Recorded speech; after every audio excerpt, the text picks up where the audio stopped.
Are you feeling really disconnected and are you fighting off symptoms of loneliness? The answer for most of us is absolutely yes. It's a crummy side effect of hunkering down during this pandemic. But guess what? I'm going to talk about the pitfalls of disconnection and what that means, and give you 3 simple tactics to help fight loneliness. Next. Hi, I'm Heidi Tucker, award-winning inspirational author and speaker. Welcome to the Pickled Sunflower, where we can come together, make a connection, and find hope. If you'd like to receive a little bit of light in your mailbox each week, click that subscribe button and we can come together. As a result of social distancing, we have lost connection. We are disconnected from people and from places. Look at your reality before. You had friend circles with human touch, and you had places that you went to find happiness. Now we are unplugged from both. As a result, we begin to question, who am I? Because we've lost so much of that connection. We just want to belong. Unfortunately, there's many of us that are starting to find connection in all of the wrong places. We have to be really careful that things don't begin to replace our true sense of identity, because I believe that we all have a spiritual identity that we need to latch on to, because that can really help us navigate our lives in knowing who we are, then knowing that we are sons and daughters of God.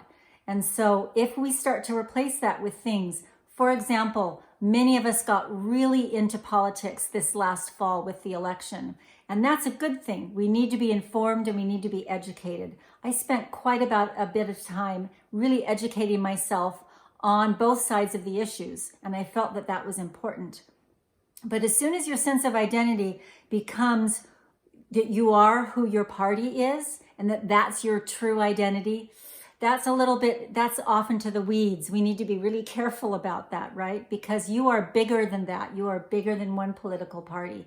The same goes for some of these groups that are online that many of us have found and become a part of because of the pandemic. So be a little bit careful and sort of have a little bit of a self-assessment and make sure that your true sense of identity is spiritual and not something found on the internet. In this disconnected, crazy season of our life, here are 3 really simple, healthy tactics that we can take to help fight that loneliness. Number 1, recognize it for what it is.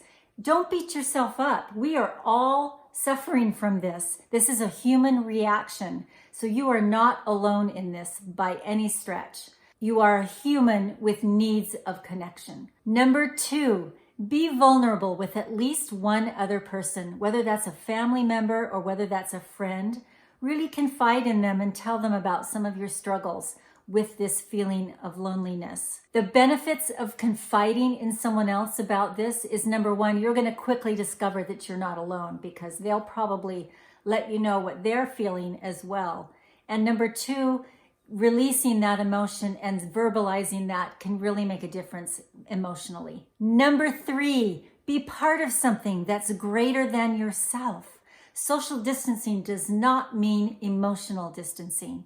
Think beyond the mask, right? When you go to the store, the grocery store, or the bank, you've got this mask on your face. For a while there, I just kind of hid behind that mask, right? And I'm sure some of you felt that too, where we just shut down and we quit talking to people altogether. So now what I'm trying to do is to reach out beyond the mask, in the sense that I'm saying hello and I'm having small talk with people that are in the parking lot, with the cashier at the grocery store, with the bank teller, because there's no reason that we have to be completely silent behind the mask. It's just being nice and thinking outside of yourself, trying to make someone else's day better. How about this? Find someone who's in an older generation and teach them how to FaceTime on their phone. That can be a real uplift for you and for them. It helps them connect. And then you can call and help them practice so that they can really learn to see someone as they're speaking to them. As an inspirational author, I absolutely know from writing true stories in my books that we can do really hard things and we can rise up from very difficult challenges. I have seen the disconnection and the feelings of loneliness in some of the stories that I've written. And I know these people very well, and they have been able to rise up above that disconnection. So I know that we can too. When we read other people's stories, they inspire us and they make us think, you know, if they can do that, so can I. I'll provide a link to my books down in the description. We are not alone, far from it. As an entire planet, we are struggling with loneliness right now. We are all struggling, and we all have this desire to be connected. If we really can think about these 3 tactics of recognizing it for what it is, being vulnerable with someone else, and for reaching outside of ourselves and serving others, I know that that can turn each of us around a little bit and help make this bearable. We just need a different way to be able to plug ourselves back in. It's going to look different than it did a year ago, isn't it? But we can do that. I know that we can do this. My channel is one of many ways that I'm trying to do that with the outside world. So I hope you'll join me each week, hit that subscribe button, and we'll see you here next week on The Pickled Sunflower.